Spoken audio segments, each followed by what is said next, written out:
Annyeonghaseyo, Yorobun! Meu nome é Alex e sejam bem-vindos ao KyopoCast, um podcast com histórias da comunidade coreana no Brasil, contada pelos protagonistas dessa jornada. No episódio de hoje, uma conversa com a artista e marceneira Bruna Kim Oshiro. Espero que gostem. Esse podcast é apoiado pelo Tonari, o clube de membros do KyopoCast. Faça parte do nosso clube pagando apenas R$20 por mês e tenha acesso à nossa newsletter quinzenal, aos bastidores das nossas gravações, lista antecipada de convidados, podendo mandar perguntas e também anúncios nos nossos classificados Pali Pali, os classificados rápidos. E essa semana temos o anúncio do Mateu. Octa é uma entidade da Coreia do Sul cujo objetivo é juntar profissionais e estudantes Kyopos, coreanos e seus descendentes que moram fora da Coreia, para fazer network, conhecer pessoas de outros países, trocar informações e até fechar negócios. Dentro da Octa existe um subgrupo para pessoas de 18 até 39 anos de idade chamado New Generation, ou Chasede, com a função de apoiar e criar jovens da sociedade coreana para que possam continuar levando o nome da Coreia no mundo afora, no âmbito profissional. Todo ano costumam acontecer eventos para os membros e futuros membros, e em 2023 acontecerá um especial somente para pessoas de 18 a 39 anos chamado New Generation Trade School América Latina. O evento acontecerá em Buenos Aires nos dias 4, 5 e 6 de agosto e é totalmente voltado para jovens Kyopos da América Latina, com a intenção de juntá-los para network e troca de conhecimento. Neste evento serão formadas equipes para a montagem de um projeto, cujo tema específico será divulgado no dia do Trade School, e a equipe vencedora será premiada com alguns presentes. Entre aspas, não espere muito dos presentes, afinal a intenção é sempre participar. Estamos esperando ter pelo menos 100 participantes da América Latina, sendo do Brasil a expectativa gira em torno de 20 a 25.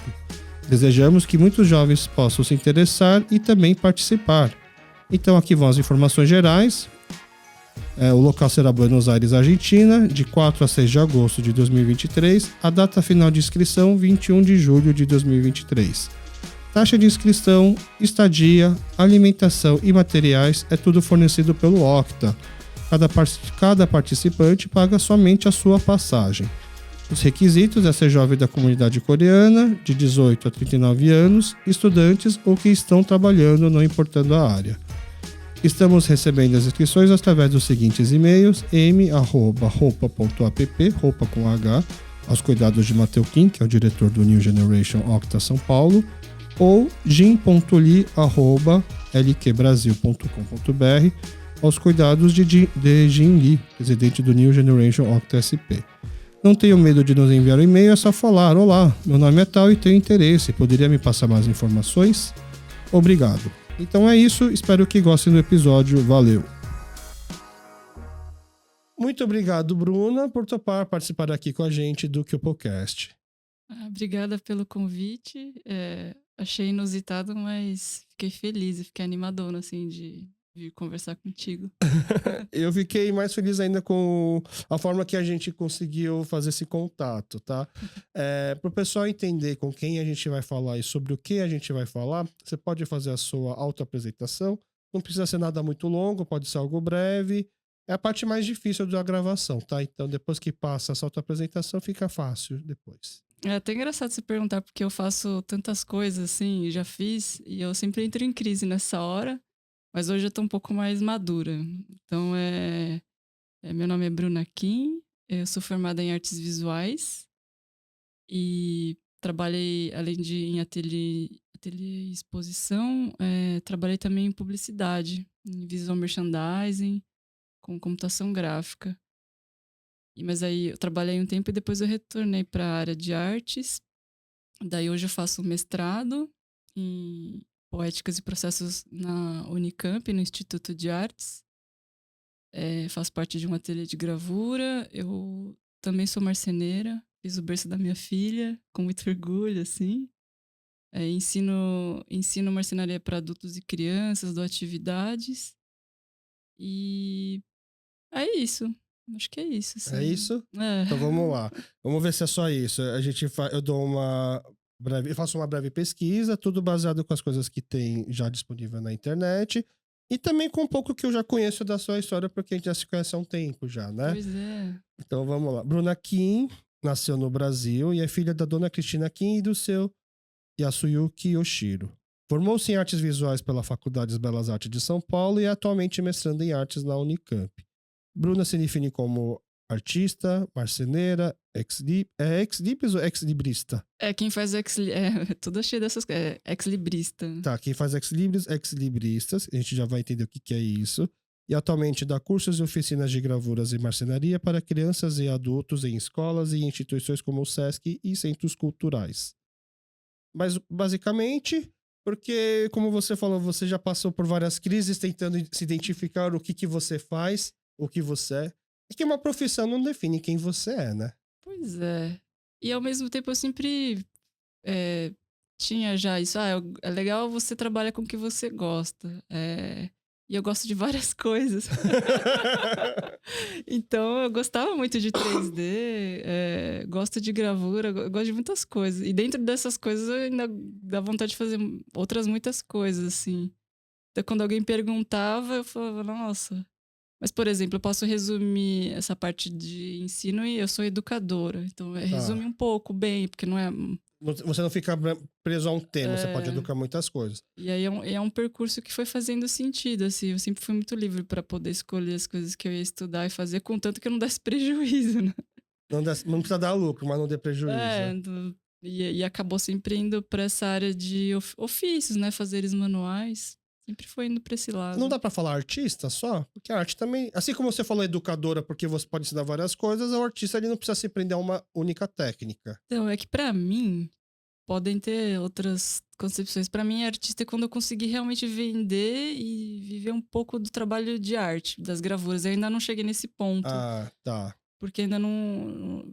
Tipo, eu passei num edital, por exemplo, de livro. Eu tô fazendo um livro de madeira... E eu tô recebendo para fazer o livro, não é nem pela venda. Mas é a primeira vez que é uma expressão mais artística que eu consigo um retorno, assim. Então, pode ser pelo lado ideológico, sim, mas como ainda não... Não é uma profissão. Eu acho que quando alguém compra um trabalho, valida um pouco, assim, o que você tá fazendo. Você não é só hobby. Eu levo a sério e tal, mas eu não... Quando envolve a venda, assim, é um pouco mais... Acho que fica um pouco... Dá outro tom, assim. Não porque eu vou ficar rica, mas... Não vou ficar rica, mas por conta do interesse da pessoa em querer adquirir aquilo, né? Não dá dó vender? Acho que dá. São os filhos, né, que a gente vai fazer. Então, não é meio contraditório, assim? Tipo, eu talvez pensar que arte você precisa vender... pra poder você falar que é um artista que não é mais um hobby, mas ao mesmo tempo parece que você tá se vendendo seu trabalho. Mas acaba que faz parte, tipo, é um pedaço de você que você cria, mas ao mesmo tempo existem várias conversas, mas um artista quando ele concebe um trabalho, nem ele mesmo sabe exatamente o que vai acontecer ali. Tá. Ele não tem total controle, não é exato. Ele não faz pensando, isso aqui acho que vai vender bem, isso aqui acho que não vai vender bem. Tem outras motivações, assim, dependendo da poética do artista. E aquilo, quando vai pro mundo, é como se fosse um parto mesmo. Quando vai pro mundo, o jeito que as pessoas lidam, criam relações com aquilo também é importante. E é importante começar outro trabalho. Então faz parte esse desapego de, tipo, vender ou expor e mostrar, né? Sempre precisa mostrar. Então vamos lá, você estava no colegial, aí você resolve fazer vestibular, e aí você já sabia que queria fazer artes? De cara, não. De cara eu prestei direito. Direito? Direito e na época, na ECA, a gente podia ter uma segunda opção de prova se não passasse em habilidades específicas de artes. Eu tinha escolhido psicologia, assim. Mas eu acreditava muito que eu ia fazer direito. Eu gostava, assim. E aí aconteceu que eu não passei e continuei fazendo cursinho. E aí teve uma coincidência que eu fiz escola estadual, né, no colégio.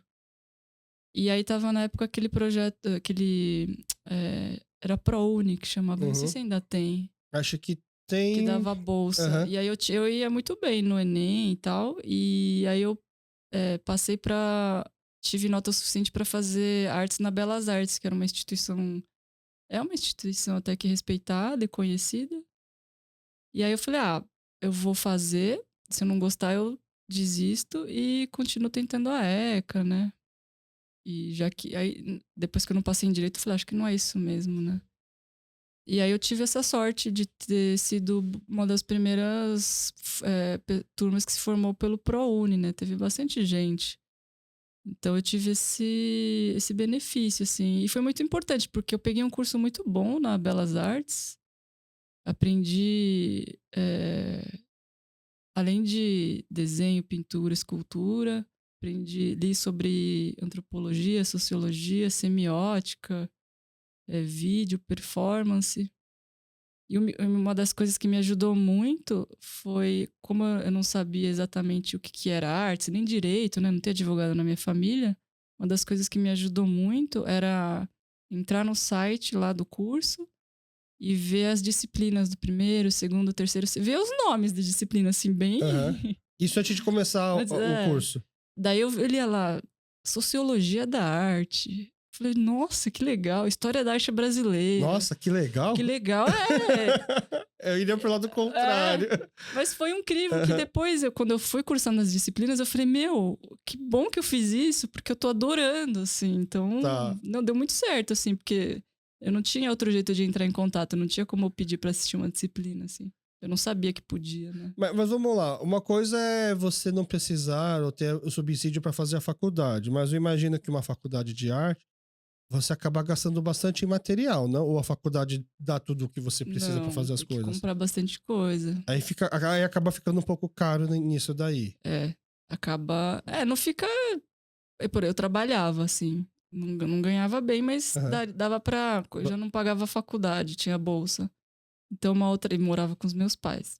E aí, então, eu ia de ônibus e essa parte do salário, eu podia comprar material e cursar a faculdade. E são 4 anos? 4 anos. Tá. Então, essas matérias, por exemplo, eu fiz faculdade no outro lado da Belas Artes, eu fiz na SPM. Tá? Então, quando eu fui fazer propaganda e marketing, você fica imaginando que você vai aprender a dirigir comercial.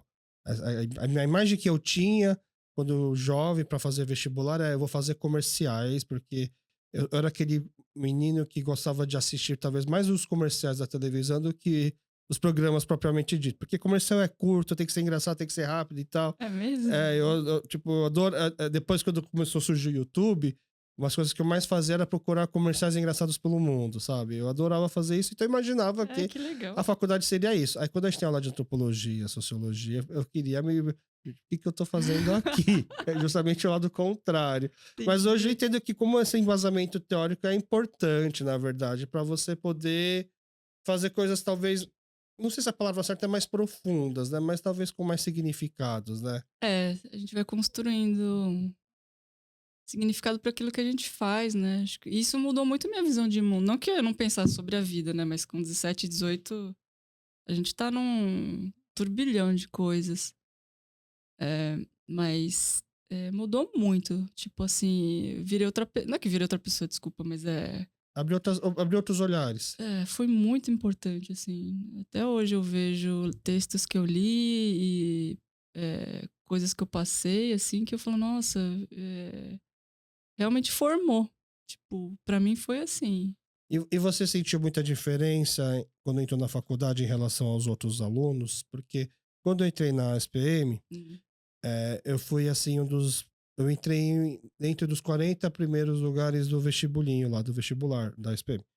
E aí, na minha sala de aula, né, do meu lado, sentou um amigo meu, Peruche, e o Peruche tinha entrado, acho que na 3ª lista de espera, né? E aí ele até falou assim, cara, porque dava pra saber isso porque na carteirinha, o número de matrícula era sua colocação no vestibular. Então a gente ficava comparando, tipo, como você é burro, como você é inteligente, né? E aí eu fiquei, me achando, né? Poxa, eu nunca fiquei entre os primeiros em algum lugar, então aqui eu consegui ficar. E aí veio o primeiro trabalho de semiótica, minha nota foi 2 e do Peruche foi 9. Né? E aí eu pensei, nossa, mano, tem alguma coisa errada aqui. E eu achava que eu tinha feito um baita trabalho, né? dentro das coisas que eu sabia. E aí comecei a ver que me faltava uma coisa chamada repertório. Que acho que por nascer de uma família imigrante, eu não, em casa ninguém ouvia Chico Buarque de Holanda, em casa ninguém ouvia, ninguém lia livros assim que são dos intelectuais brasileiros e tal. Então, o meu repertório que eu aprendi em casa era. Eu fui uma criança muito criada pela televisão, assistia muito televisão, Também. muito comercial e tal, e era cultura pop, é isso, né? Tanto que eu lembro que uma das conversas que eu tive com uma pessoa mais velha que já estava fazendo SPM foi que no vestibular da SPM não tinha, acho que, física e química, e tinha uma prova de atualidades. E aí eu falei, mas o que é prova de atualidades? É do tipo, quem que é guerra, tal, tal? Não, tinha um teste que era assim, essa mulher loira ganhou muito dinheiro quando foi de tal televisão para tal televisão e tal. E aí as opções eram Xuxa, Angélica, Eliana, né? Assim, Nossa. e eu falei, mano, é óbvio que é Eliana. Eu sabia que era Eliana, né? Assim, se for o vestibular foi isso, eu vou passar. Tanto que eu passei. Mas aí quando eu entro num trabalho de semiótica, né? E semiótica não quer dizer uma ótica pela metade, né? É um trabalho de simbologia. Não quer dizer que é só óculos para caolho, né? E aí eu comecei a ver que realmente me faltava muita coisa. Aí eu percebi que o Peruche foi num colégio que não era tão voltado para vestibular, onde ele teve aulas de teatro, música, essas coisas. Enquanto isso, foi muito importante para desenvolver a criatividade dele. Tanto que ele é um baita diretor de arte hoje. Você sente alguma coisa assim quando você entrou na Belas Artes? Eu senti um pouquinho, porque. Mas eu era muito nerd. Primeira coisa que eu fiz no primeiro dia de aula foi a carteirinha da biblioteca. Mas eu. Então eu lia muito, Dá assim. para correr atrás do... Deu. Mas eu também. Meus pais até que ouviam música e tal, mas um pouco de ter ido fazer artes, me lembra agora, você falando. Foi curiosidade, assim. Eu via o MASP, assim, falei, nossa, o que será que. Não que eu nunca tivesse entrado, mas que é arte, né? Meio que um pouco por curiosidade, assim. E você já sabia que tinha habilidades manuais? Tinha uma ideia, assim, mas não. Você desenhava bem? Eu não lembro se você desenhava bem. Eu gostava de desenhar, É, assim, gostava, não mas era mangá. não era mangá. Tá. Tive uma fase assim, mas não era. Mas era uma coisa meio corriqueira, assim. Eu fui. Fiz muitas coisas, né? No som a gente dançava, fazia mil coisas. Aham. E que também formaram bastante, assim, da minha personalidade. E... Mas eu não tinha ideia. Mas, assim, faltava repertório, mas eu corria muito atrás. Eu passava um tempão na Belas Artes. Eu não sei como era na SPM. Eu não sei nem como a gente nunca se trombou. Acho que eu Ah, estudava à noite. não, Ou era outra não, eu época. sou mais velho também, né? Eu me formei em 2005. Ah, é? Você entrou que ano? Acho que 2006. É. Ah, por isso. Mas eu conheço bem a Belas Artes porque quando eu precisava fazer o número 2 do banheiro, eu costumava ir na Belas Artes. Porque quando tinha você catraca, é bicho, não tinha catraca na época, eu tinha medo de ser pego num trote qualquer. Muitas vezes eu fugia pra Belas Artes, então eu conhecia bem lá o térreo. Então, e lá não tinha lugar pra sentar. Ou você tava na biblioteca ou você ia pro bar lá no Max. Tipo, isso hoje mudou. O Max fechou, tá? Foi então, demolido. Eu vi um prédio lá outro dia. E aí enfim, não tinha lugar pra sentar. Então eu já ficava na biblioteca e ficava lá mesmo, assim. Então, não eu tem lia um pátio, muito. né? Hoje tendo, foi mudando com o tempo, mas era muito absurdo isso. Porque realmente, então, a maioria ia pro bar, né? Normal, né? Na verdade, pro bar. Eu que era muito Hermione, assim. Não tinha nenhuma quadra na Belas Artes, Não né? tinha Aqui na SPM nada. tinha uma quadra que as pessoas ainda ficavam lá Nossa, sentadas. era meio. A estrutura, eu não gostava, assim. Podia ser melhor, assim. Mas tinha várias casinhas da Belas Artes que são as oficinas, né? Unidades, Mas sim. você só podia ter acesso lá quando você tinha alguma oficina, uma aula específica? Mas podia usar. Tinha ateliê livre. É que não dava tempo, realmente. Parece que curso de artes é lazer. Inclusive foi uma das coisas que eu ouvi na comunidade que me afastou um pouco, assim. Ah, é? E aí. E não é, a gente tinha muita coisa pra fazer. Então, às vezes, se você tá fazendo lito, você não consegue ir pro ateliê de gravura fazer, porque você tá muito ocupado fazendo as coisas do seu semestre, assim. E, enfim. Então, mas podia, né? Você podia imprimir, tinha muitos horários de ateliê livre. E os ateliês eram maiores que eram hoje até. Então eram bem... Ainda tem, mas eram bem maiores. Tinha mais tempo, assim. Então você consegue aproveitar e viveu bem a faculdade. Deu. Os recursos que eles te passaram. Sim. Você, assim, para o pessoal que não sabe, eu e a Bruna, a gente frequentou a mesma igreja, né? Só que você entrou meio tarde, né? Você não frequentou desde criança. Não. Você veio já na adolescência, né? Com 15 anos, mais ou menos. Acho que 14 para 15. Eu conheci a sua mãe antes, porque quando eu já tava na faculdade, me veio o negócio assim, putz, acho que eu agora, talvez se eu estudar coreano agora, eu vou levar mais a sério. E aí eu tava na sala da sua mãe. Eu conheci a sua mãe antes. E aí a impressão que me dá é que ela veio pra igreja antes, né? Porque o som não era no Ipiranga na época, você morava no Ipiranga. Né? Aí depois, você lembra como que você foi parar lá? Tipo, sua mãe falou, vamos lá. Ela foi puxando e depois eu e meu irmão, né? O Vitor Salsicha. A gente foi se identificando, porque rolou essa turminha. E a gente não... Até então vocês não tinham contato nenhum com os coreanos? Não. Mas com a comunidade japonesa tinha? Eventualmente sim, mas a gente nunca... O japonês tem muito... Tem pequenos clubes, né? Uhum. E aí a gente nunca foi de frequentar muito, mas a gente tinha muitos amigos niceis, assim. E era normal, mas quando a gente percebeu esse lado coreano foi interessante, assim. E tinha muita gente da nossa idade.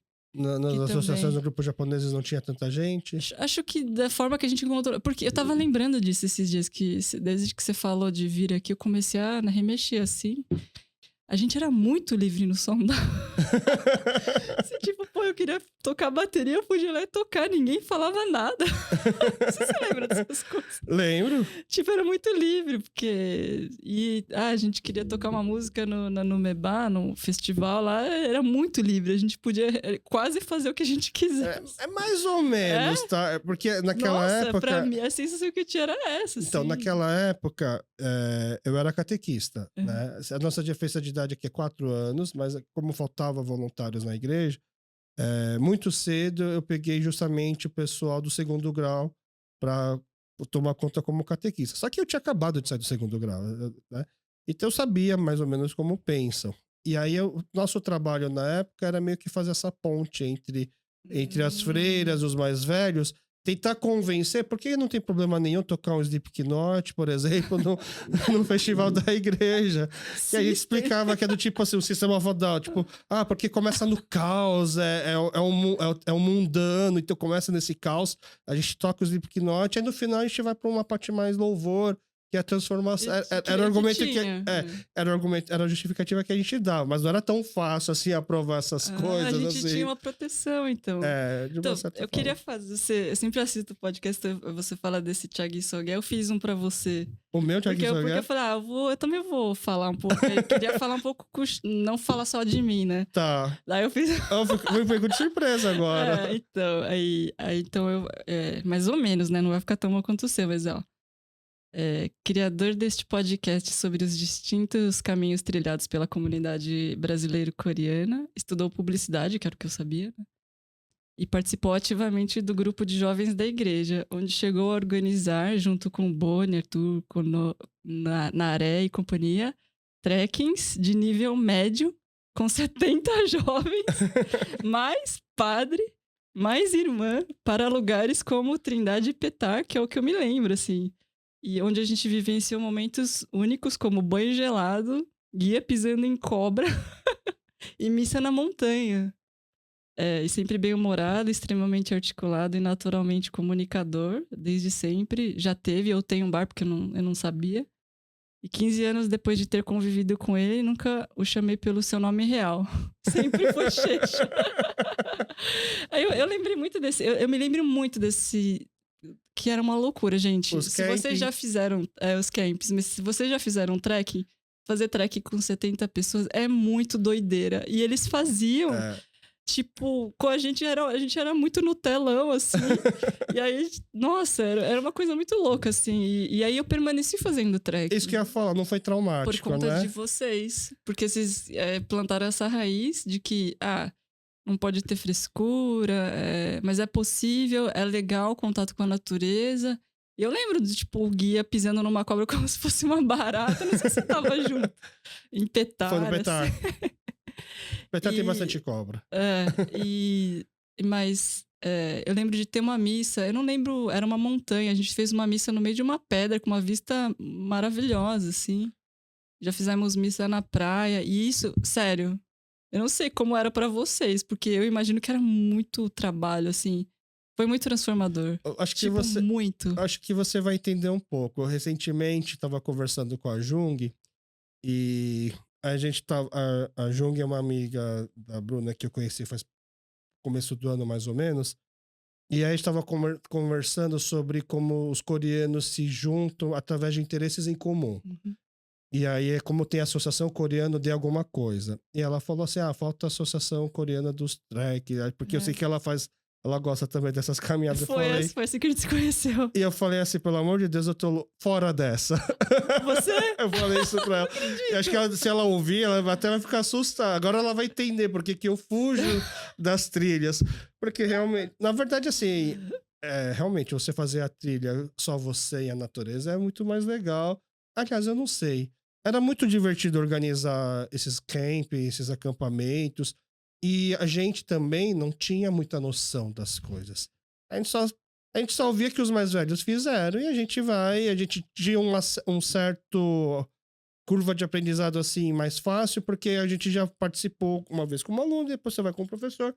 E aí a gente fazia às vezes o camping móvel, que é pior ainda, porque tem que ficar carregando toda a sua barraca, comida junto. Então a gente pensava muito assim. Heróico. Então, um camping num lugar como Petar, onde você vai e volta e dorme no mesmo lugar, é muito fácil. O difícil é um camping onde você tem que fazer móvel, né? Mais ou menos, Checha, porque nesse de Petar a gente alagou uma parte da estrada, a gente parou e acho que é o Dourado e dormiu numa igreja. Uma igreja abandonada não, mas uma igreja... Cederam ali, a gente acampou. Mas vários perrengues, porque tinha 70 jovens na sua conta. Assim. Mas assim, o que o pessoal fala é que essas coisas são as experiências que ficam, não é tanto a caminhada ou a trilha ou a imagem, mas os perrengues que se passam junto, né? A gente cometeu vários erros já, por exemplo, algumas gerações antes de você, na verdade, quando eu tinha 17 anos, graças a Deus eu dei a sorte de não ir num dos acampamentos, num dos campings, porque eu fui fazer intercâmbio. Mas eu tava ajudando o pessoal na organização, assim, à distância, através do ICQ na época, por e-mail, do tipo, como que fazer a programação, e a gente tinha comentado assim, poxa, seria muito legal se nesse camp, por exemplo, o ônibus ficasse atolado, e a gente tivesse que empurrar o ônibus para gerar uma união entre os jovens, sabe? E aí, alguém teve a brilhante ideia, e se a gente fingisse um sequestro? Como assim? A gente finge que um menino desapareceu, e aí todo mundo tem que se orar junto pra... E na hora todo mundo achou uma boa ideia. Todo mundo não, né? Mas muita gente achou uma boa ideia e foi traumatizante, né? O pessoal ficou bravo, chateado, brigou. O menino que se voluntariou, entre aspas, pra ser o sequestrado, né? Depois teve que dar satisfação pra todos os amigos, porque os amigos não estavam... Porque justamente os amigos dele, que eram os mais bagunceiros, né? Pessoas da minha idade, né? Não vamos contar pra eles, né? Porque aí eles vão ficar... Aí teve gente que se machucou porque foi no mato pra procurar o cara. Nossa. E pra piorar, aí foi uma infeliz coincidência, foi no camping Monte Verde. Eles chegando no lugar do camping, tinha várias cartazes de criança desaparecida no local, sabe? Nossa, a pessoa ficou em pânico. Real. Então, eram crianças cuidando de crianças, basicamente, entendeu? Mas que bom, mas ficou uma semente do trekking, então. Ficou. Você ainda gosta de... E quando eu vou, assim, eu vejo com muito respeito esse perrengue que vocês faziam pra gente. Porque eu falo, nossa, organizar isso pra 70 jovens... Não veio uma crítica do tipo, nossa, lembro que quando a gente fez o camp, a gente fez isso e isso, mas na verdade estava totalmente errado? Não vê nada. Tudo acho... Faz um tempo que eu não faço, mas eu acho muito... O pessoal do Petar respeita muito os Honda, sabia? Até hoje eu recebo mensagem dos guias, do tipo, não vai vir mais. Eles falavam assim, porque vinha gente de colégios brasileiros, né? Com 20, 30, E o grau de organização não se compara ao de vocês. Eles Nossa. achavam a gente, assim, impressionante mesmo. Como a gente levava tanta gente pra uma caverna no Petar. E dava certo. Deu certo. Deu certo, Deu ninguém certo. nunca ficou perdido na Nunca caverna. Todo aconteceu. mundo voltou. Que legal, até hoje. Eu fiquei... Obrigado. Eu até estava conversando com a Bruna antes, assim, pra ela não ficar nervosa, que isso aqui não é uma entrevista, é uma conversa, né? Eu recebo muitas críticas do tipo, deixa o convidado falar. Aí eu falo assim, gente, eu vou tentar me tesourar, falar menos, mas aqui é uma conversa. Na verdade, na conversa tem que os dois falar, porque se só um fala, começa a ficar um pouco... Eu não gosto de conversa que é um monólogo, assim. Eu vou perdendo interesse, assim. Tipo, por isso que eu tô falando, vou fazer perguntas pro Xixi também. Teve esse gap, né? A gente ficou muitos anos sem se falar, então eu não sabia exatamente. Por exemplo, eu fiquei sabendo pouco tempo atrás que você era casado com a Bel. Você conhecia a Bel na época já? Então, eu achei coincidência porque a Bel, quando ela chegou no Sondar, eu tava tendo retiro e a gente ficou no mesmo alojamento, assim. Tá. E aí, nossa, a Bel toca piano super bem e tal. Ela era super tímida. Não sei se ela ainda é tímida. Um pouco Ou menos, quieta, mas é. assim. Aí teve um primeiro contato, assim, mas daí foi super pouco, porque ela sempre coitada, ela sempre tocava em todas as missas, então ela foi ficando super ocupada, assim. Como ela era filha do secretário-geral da igreja, vai ter tal evento, vai ter tal missa, vai ter tal alguém pra tocar, era a primeira opção, a primeira e única opção. Né? Se não me engano, até inclusive essas viagens da igreja que teve, assim, esse retiro que está no meu alojamento e tal, foi a primeira vez que ela teve contato. Ela veio pro Brasil mais ou menos com 15 anos e ela não falava bem português ainda, né? Porque ela veio do Paraguai para cá e aí ela só andava com os pais, entendeu? Então o pai dela fazia grupo de oração, ela tocava, fazia a missa, de quinta-feira ela tocava. E a Marindoga, a freira, que ficou forçando para convencer a ela participar junto do grupo dos jovens, entendeu? E acho que a primeira turma meio que ela se encaixou foi você, as gêmeas, né? Entendeu? Foi onde ela se encaixou. Nossa, Marindoca. Uma das pessoas que não tinha muita noção das coisas, que achava fácil levar 70 pessoas para qualquer mato aí. Mas é bom, isso me vem, essas histórias me vêm de tipo... É bom, às vezes, fazer as coisas meio sem referência. É bom estudar, se preparar, mas às vezes é bom fazer as coisas meio sem referência. Porque às vezes quando a gente fica muito, se concentrando, a gente consegue fazer coisas que a gente quer e acredita, sabe? Não saber que é difícil, não né? saber que é difícil ajuda. Porque, por exemplo, eu tenho uma filha, faço mestrado, sou autônoma, é muito rolê. E aí, às vezes as pessoas perguntam como que você consegue. Eu falo, eu olho para frente e piso no acelerador. Porque se eu for ficar olhando muito pro lado, eu passei no mestrado, que era um sonho, desde a faculdade, quando eu descobri que tava grávida. Eu falei, vou fazer. Faz muitos anos que eu quero isso. E aí vai Corinthians, assim, tipo... Então, eu sei que é difícil, mas eu não fico olhando muito pro lado, assim. Eu olho, eu sei que é difícil, mas tem uma hora que a gente tem que, tipo, tomar coragem e espera dar errado.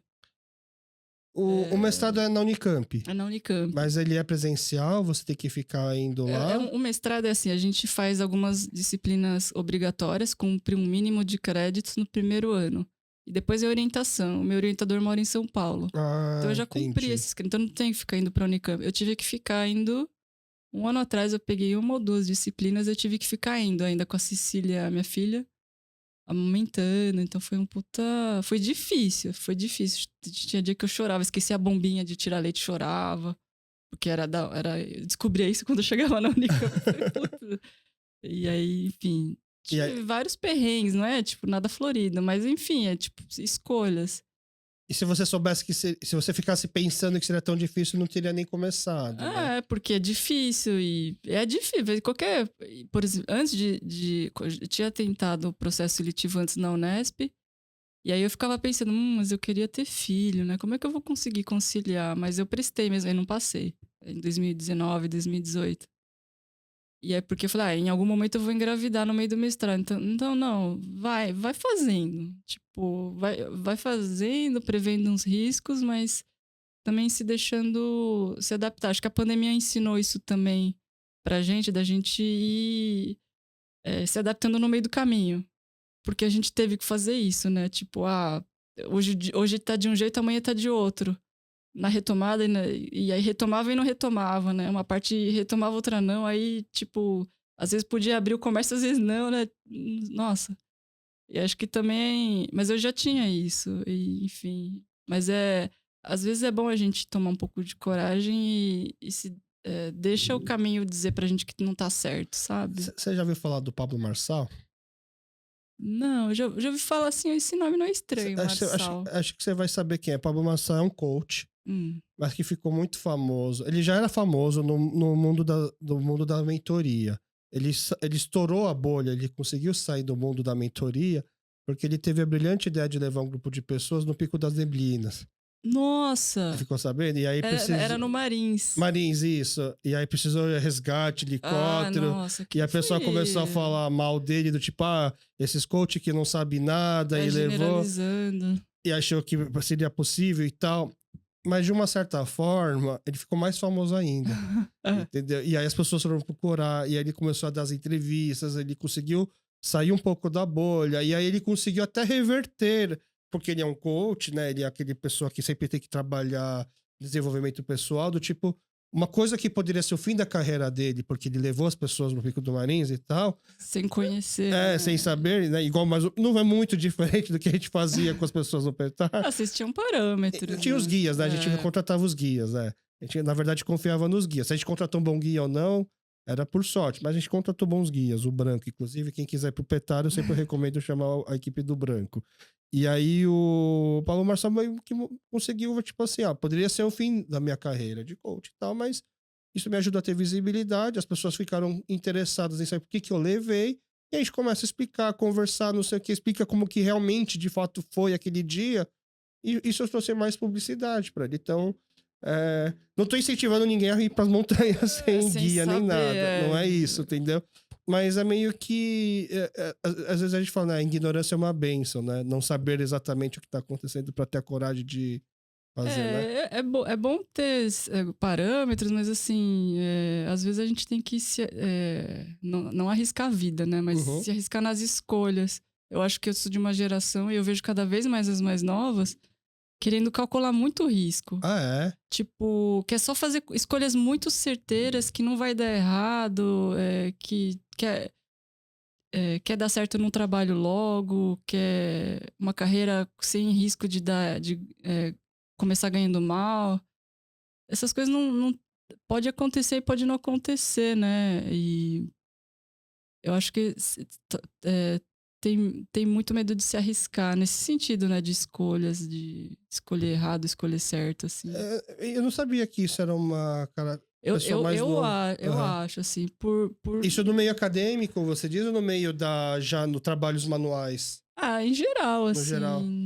Os mais velhos, eles têm um pouquinho de medo de errar, mas acho que os mais novos têm um pouco de ficar um pouco num lugar mais de segurança, que é legal, respeito, assim, mas... quando somos jovens, né, sei lá, jovens adultos, a gente pode errar, né?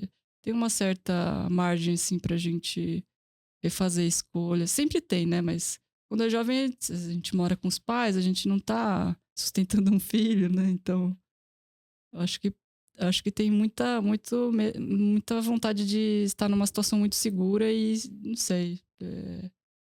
eu acho que eu passei por essa fase de já querer buscar, já ficar toda hora imaginando assim, não vejo a hora de saber o que eu vou fazer pro resto da minha vida, aquilo lá, e buscar essa estabilidade. Já tive a minha fase de querer já saber que a partir de hoje, todos os meus dias serão exatamente assim, sabe? E aí eu ficava pensando assim, o que será então que eu gostaria de fazer a partir de agora, hoje, e que eu vou ficar feliz e saber que todos os meus dias vão ser assim, então não vai ter surpresa, vai ser tudo bem planejado, né? E é engraçado agora que você tá falando isso. Acho que eu tinha mais esse anseio quando era mais novo. E agora que estou um pouco mais velho, não vejo tanta necessidade disso. É verdade. A gente tem uma imagem ao contrário, né? De que jovem seria mais imprudente, arriscaria mais, né? Eu acho que eles têm... Eu acho que eu vejo essas gerações mais novas, por eles têm muita facilidade de falar o que eles não gostam. Coisa que eu pelo menos, não... Eu demoro pra falar algo que eu não tô gostando. Não sei se é porque a gente é asiático, mas... É, mas a gente também, quando a gente estava na época de vestibular também, ou 17, 18, parecia que a gente tinha que fazer essas escolhas de vida também. Tinha uma Verdade. certa. Hoje acho que eles têm um pouco menos, mas acho que eles ficam muito, tipo, demora muito para sair da casa dos pais, né? Dar esse passo. Demora muito para assumir que seja um compromisso financeiro de eu vou bancar isso aqui, né? Um curso, não sei, demora muito para querer caminhar com as próprias pernas financeiramente, que é um sinal, né, de Uhum. autonomia, por conta de. Eu acho que ou de querer só se divertir, gastar dinheiro com isso, ou também de assumir as broncas da vida adulta, que é um pouco isso, né?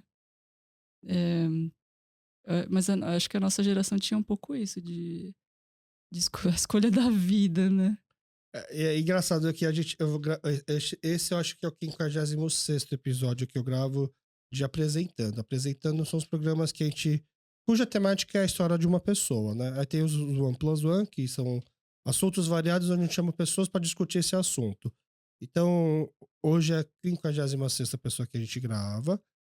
E é muito interessante ver que, sim, a gente tem várias pessoas que são pioneiros, né? Primeiro coreano a fazer tal coisa aqui no Brasil. Eu vi. E quase sempre foi um caminho um pouco sem querer. Tipo, o objetivo, na verdade, era esse, mas o caminho acabou levando para outro lugar e não há ressentimentos, assim, do tipo assim, não há arrependimento, porque realmente o lugar que a pessoa se encaixa, a profissão ou a aptidão, a vocação daquela pessoa era exatamente aquilo, né? E também tem aquelas histórias das pessoas que começaram numa coisa e aí saíram totalmente e no final das contas acabaram voltando porque era aquilo que realmente Chamava, né? chamava, Fazia sentido. era a vocação dela, né? Você, por exemplo, quando entrou para fazer artes, imaginou que ia fazer estátua, desenho, o que que você imaginava? Várias coisas, mas tinha uma que era bem besta, assim, que era tipo. Não sei se eu vi em algum filme, era tipo uma artista pintando um negócio na parede, toda bonita. Tinha essa imagem de tipo, Tá. nossa, eu quero ser essa pessoa, né? Uma artista. E tinha realmente uma incógnita. O que que é isso? Porque meus pais não. Até hoje é difícil eles irem num museu, numa exposição. Eles começaram a ir mais porque eu ia. Aham. Mas não tinha cultura sobre isso, assim. A gente não tinha ali muitos livros de pintura. Então eu tinha uma curiosidade, uma imaginação. Nossa, eu quero ser essa artista que pinta com roupa suja, de tinta. Essa imagem meio. Mas então, imagina que vem a tinta, né? É. É pintura, na Era alguma verdade. coisa relacionada a isso. Então, mas eu desconhecia, então era muita curiosidade de saber mesmo, assim, mais do que psicologia, mais do que direito, assim. Tá. E aí você entende. Você fez um comentário assim de que até um dos motivos de que você se afastou um pouco da comunidade era talvez pela má impressão que as pessoas tinham em relação ao que seria um dia a dia de alguém que trabalha com isso. Foi. Eu acho que tinha um desdém, assim. Porque na faculdade a gente sentia também. Tipo, parece que artes é lazer, né? Tipo, a pessoa às vezes tinha gente que fazia artes de segunda faculdade, fazia, sei lá, pro publicidade e de noite ia Tá. fazer artes. Como se fosse um curso de pintura. E é um Aham, uma curso muito oficina. sério, é. É um curso muito sério, assim. E aí eu senti esse desdém na época de uma professora, assim, e eu já tava frequentando menos, daí eu desanimei, assim. E aí hoje eu vejo que tem mais os jovens fazendo e tem outro prestígio. Eu falo, nossa, que bom que mudou, né? Porque quando eu falei, foi tipo assim, não foi todo mundo, foi uma pessoa, assim, Aham. que foi suficiente, né? Porque é um caminho de insegurança que a gente começa a fazer. E é porque também a preocupação de. De Mas ganhar como dinheiro. que você vai ganhar dinheiro com isso, né? É, E é uma preocupação que, na verdade, realmente existe, é, porque a arte é de. Você consegue precificar fácil os seus trabalhos? ainda não, porque eu não segui muito o percurso de galeria, de vendas. Tenho retomado um pouco isso agora, assim, mas eu vivo mais de ensinar. Tá. E aí eu consigo precificar, consigo falar, não, eu vivo disso, então é diferente. Mas realmente tem que se preocupar com isso. Mas ter, É muito ruim quando a pessoa que não conhece nada dá um comentário assim, né? De reprovação, de desdém, de desrespeito mesmo. Tipo, é menor, então. Aham. Porque, por exemplo, falando de dinheiro, é, por mais que eu ganhe pouco, não é inferior que um trabalho manual. Eu atuo muito em gravura e marcenaria. São 2 ofícios manuais que dão muito trabalho. E precisa de muito conhecimento. Aham. Para eu fazer uma peça de madeira, eu preciso conhecer de botânica, da madeira que eu tô pegando. Tem madeira que é dura, tem madeira que é mole. Tem que saber ler para onde que os veios ali estão correndo para eu aplanar do sentido certo. Tem que conhecer bastante. Então, não é menor. A- a- Essa questão, isso é uma coisa. Essa questão do valor que aquilo tem no mercado, se o valor que a gente tem respeito, isso é muito. É meio pesado, sabe? Porque, por exemplo, precificar deveria ser assim uma conta simples, do tipo, eu sei quanto tempo eu botei, É, eu sei quanto que é a matéria-prima e eu sei quanto difícil é fazer. uhum, Então eu precifico. Só que no mercado em geral, não digo em artes agora, né? Tô falando, por exemplo, em confecção. Eu tô falando, por exemplo, em restaurante. Além de todos esses fatores, tem por quanto o outro vende. a concorrência. A concorrência, né? E aí tem muitas vezes que a gente se importa tanto com isso que esquece de fazer as nossas contas básicas de custo, tempo e dedicação, que a gente só sabe assim, não, a caneca eu preciso vender a 25, porque tá todo mundo vendendo a 25. E aí nem para fazer a conta para descobrir que, na verdade, essa caneca vale 30, custou 30. Não é nem que vale 30. Que Tem quanto que mais ser. caneca você vende, mais você está se endividando, porque você está baseado o preço em relação aos outros. Só que eu acho que na arte é um pouco mais difícil também, porque você não tem esse grau de comparação, né? Você não consegue, por exemplo, se ficar se comparando ao preço que um outro artista vende, porque justamente por serem produtos diferentes, porque senão não seria arte, seria só uma indústria, né? São É, produtos diferentes. Também não dá pra querer ser, por exemplo, sei lá, ou, aliás, você pode até querer ser um Romero Brito, que é onde você já tem uma produção em larga escala por conta de uma identidade que supostamente você criou, né? E aí, só que o seu trabalho são todos manuais, assim, não é que você tem uma arte que você depois pode imprimir 50, 60 cópias e vender. essa escala não dá pra fazer. É que em artes a gente sempre tem que analisar tudo que envolve, né? Por exemplo, as pessoas. Existe uma demanda grande de comprar roupas.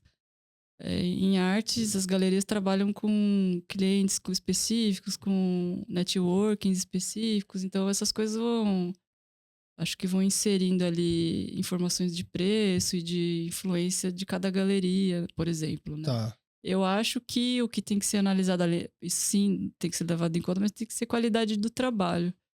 Isso é uma coisa que acho que falta geral, assim, as pessoas terem repertório suficiente para ver Pra entender a peça. Pra valorizar. uma roupa bem costurada, que sabe que aquilo, e um tecido bom, que né, foi bem feito, um trabalho, tô pondo assim no mesmo Uhum. patamar, mas eu sei que não é, mas assim, é, o quão bem feito, o quanto eu, quanto comprador, tipo, isso é um trabalho de arte bem feito, tipo, tem uma expressão do artista ali, ele foi bem executado, tem uma construção.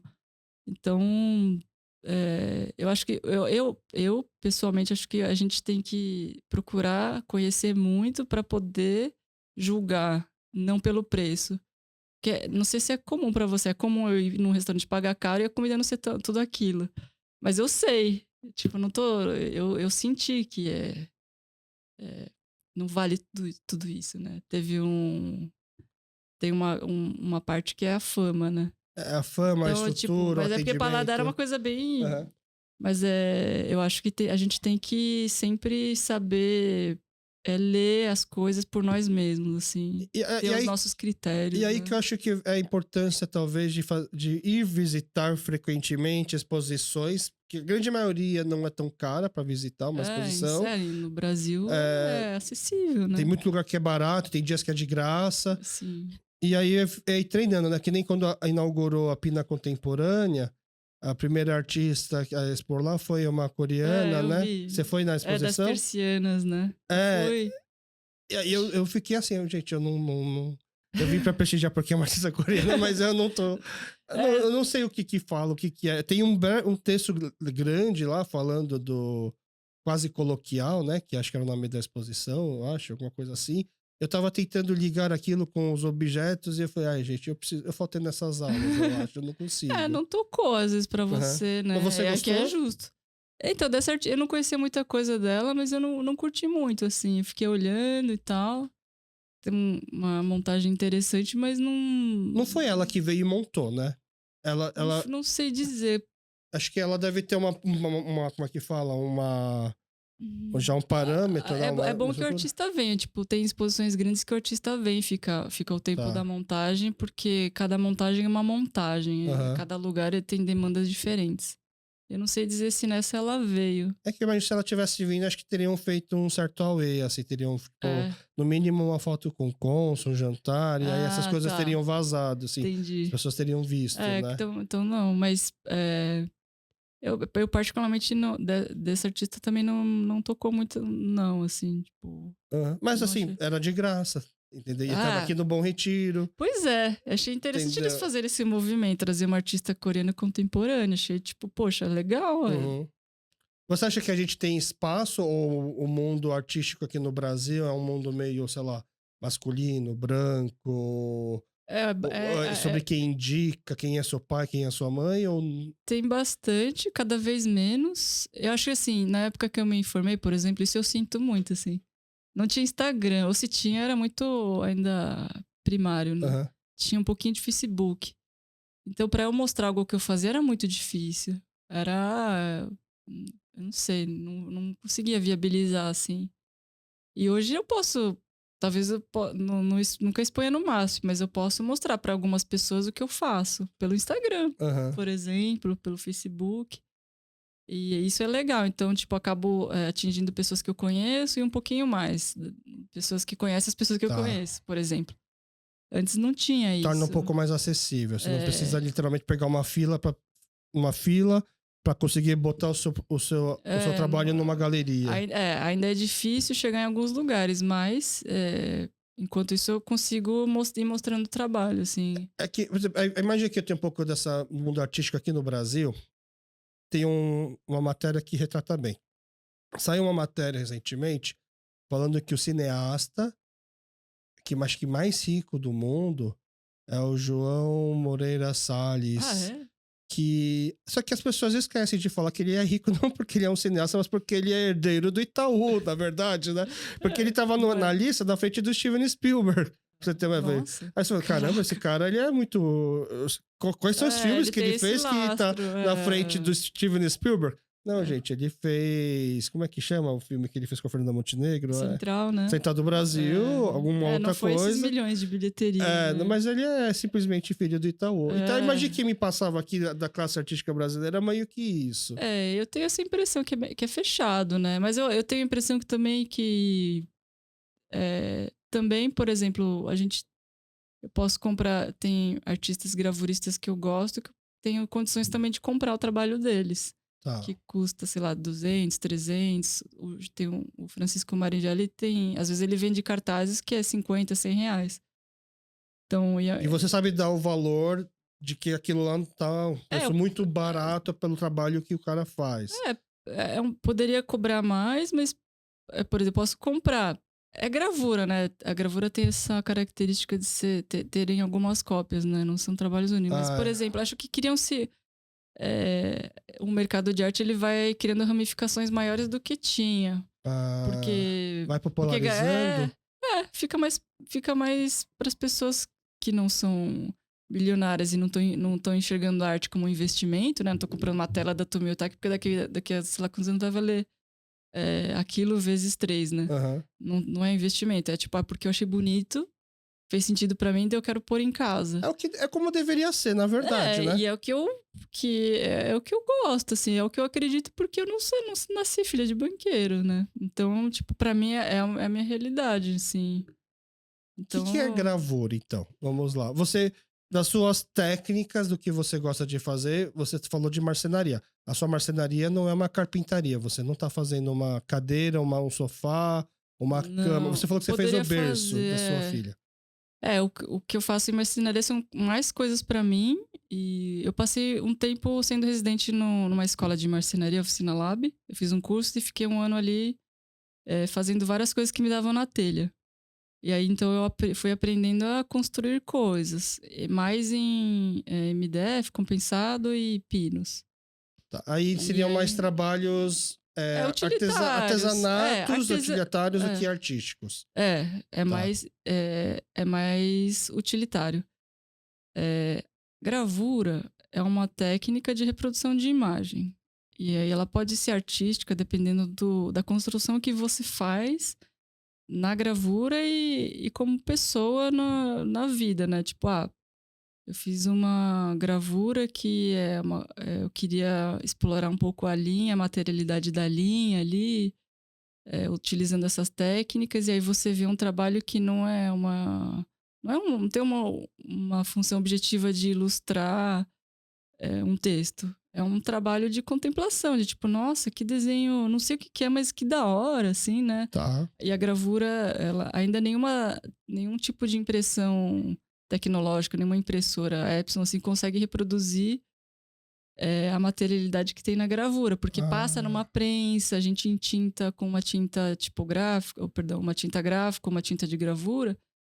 Pegar numa gravura e olhar assim, você é um resultado matérico muito distinto ainda hoje, né? Não tem nenhum a fine art que reproduz. entendi. Então ainda é muito. Tem uma riqueza, assim, que você não tem igual, assim.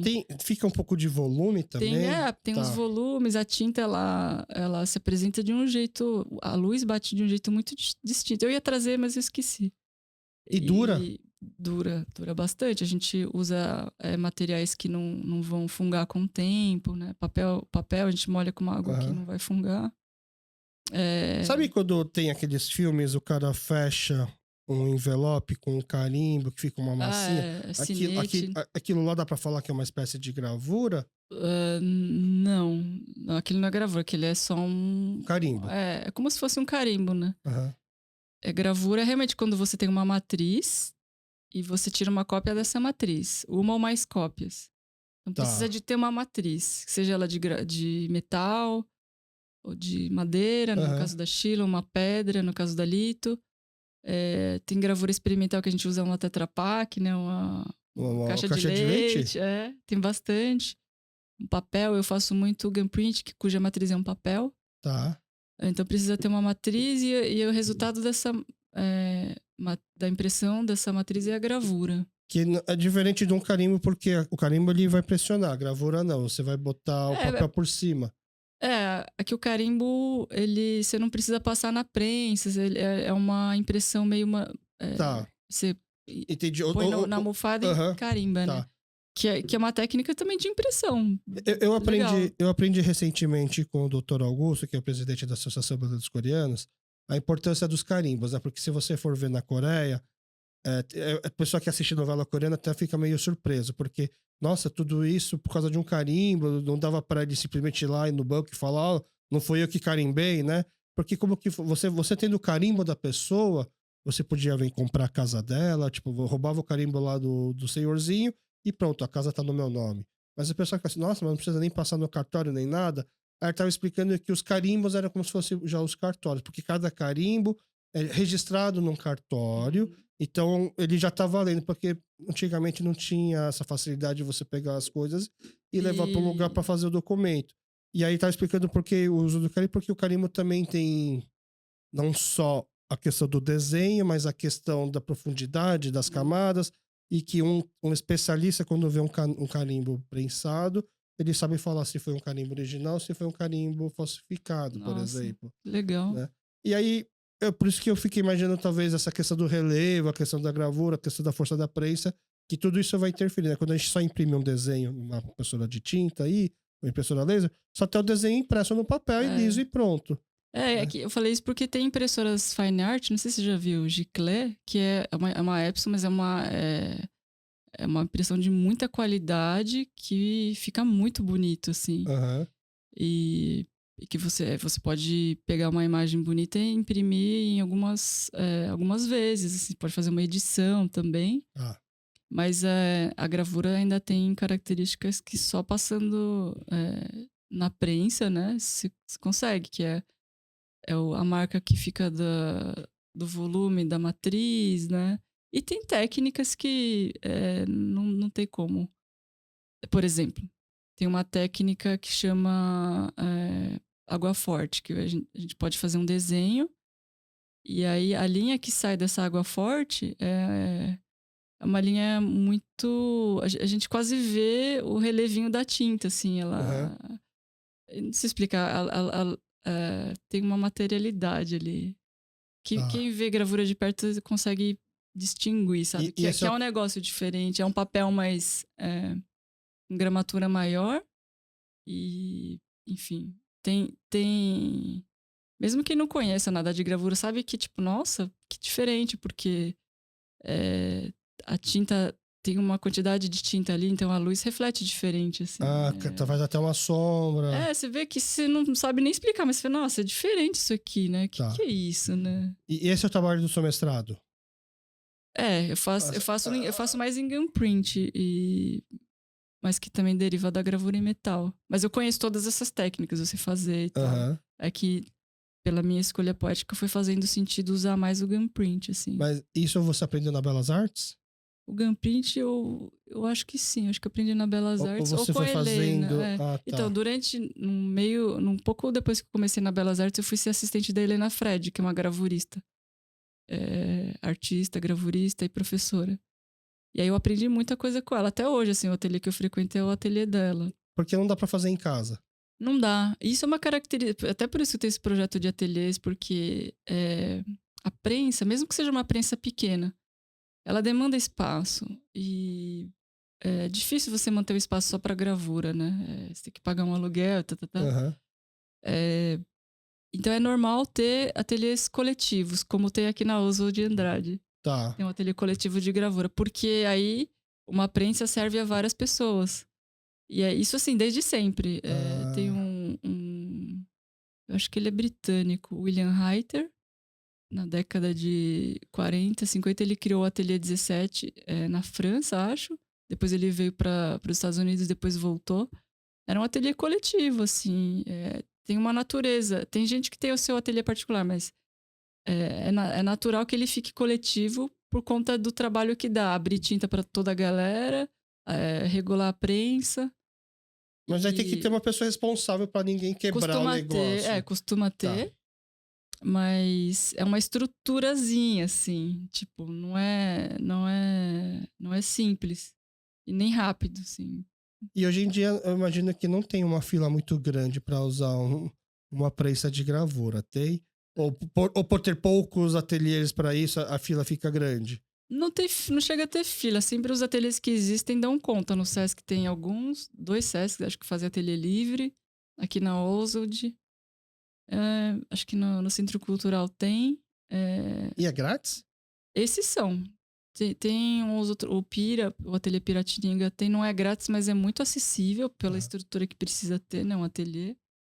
É bem acessível, assim. Mas demanda uma estrutura, assim. E é difícil, muito difícil fazer em casa. Você até pode tentar com rolo de esticar massa de macarrão. Você faz umas gambiarras, mas o resultado da prensa não tem parecido, assim. Quer dizer, tem parecido, mas é melhor, é superior. Tá. E aí, uma das outras técnicas, assim, do seu currículo que tem, além de gravura e marcenaria, é o Ex Libris. Ex Libris não é uma técnica, é uma marca de propriedade. Na Idade Média, os nobres que tinham livros, eles tinham livros, né? As outras pessoas não tinham. Na verdade, eles tinham bibliotecas que iam sendo herdadas. Uhum. E aí, nessa época, não tinha, tipo, eu vou comprar o livro com essa capa. Não tinha. A pessoa mandava, ia num lugar que fazia, mandava botar a capa. E comprava-se o miolo. E a pessoa, minha biblioteca só tem capa vermelha, então eu colocava uma capa vermelha. Tanto que às vezes livro muito antigo tem esse padrão de capa. Tipo E aí, enciclopédia. e aí, nessa época, tinha os brasões da família, porque as bibliotecas não eram herdadas. E aí, as pessoas mandavam fazer o Ex Libris, que era provavelmente o brasão da família, e encadernava junto. Porque esse livro é da propriedade da minha família, da minha biblioteca. Tá. Então, não era nem pessoal, era da família. E aí, com o tempo, quando a burguesia foi ficando com poder aquisitivo maior, as coisas foram mudando, eles também queriam várias coisas que a nobreza tinha, Aham. inclusive ter a sua própria biblioteca. E aí eles foram... E a maneira de fazer livro também foi mudando. Então, em vez de encadernar junto, eles criavam pequenas etiquetas, muitas vezes na gravura em metal, por ser replicável, e colava no livro. E isso é uma tradição de colar. Mas cola na contracapa. A tradição diz que... Eu li uma nose de um português que diz que é no verso da contracapa, que... Não tô com o livro aqui. Que seria... que seria aqui. Aham. Mas eu já vi aqui, tem várias possibilidades. E no verso da assim. contracapa é onde ficava antigamente o negócio de biblioteca, né? Pra você saber quem tá... E aí tem, tipo, nesse manual que eu li, é um manual português. Ele fala, se você não tira o do anterior, você vai colocando na frente. Se o livro vai passando de propriedade, você vai colando do lado, não sai arrancando, assim, que eu acho legal. Aham. Mas é uma marca de propriedade que eu acho interessante pela história, por difundir um pouquinho de gravura em metal, para as pessoas poderem conhecer. E também de incentivar, de tipo, eu tenho a minha própria biblioteca, por mais que tenha poucos livros, poxa, é a minha biblioteca, né? E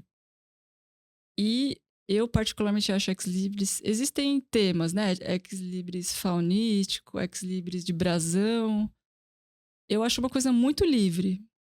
Então, os Ex Libris que eu fazia, eu tenho feito menos agora. Até Você fazia pros livros que você compra? Não, eu fazia pra mim, nunca fiz pra mim. Eu fazia pra amigos, pra pessoas que eu gostava, que eu conhecia. Então, eu colocava coisas da personalidade da pessoa. Entendi. Tipo, tem um amigo que é diretor de cinema e eu coloquei elementos que tinham nos curtas que ele foi fazendo, que eu namorava um colega dele.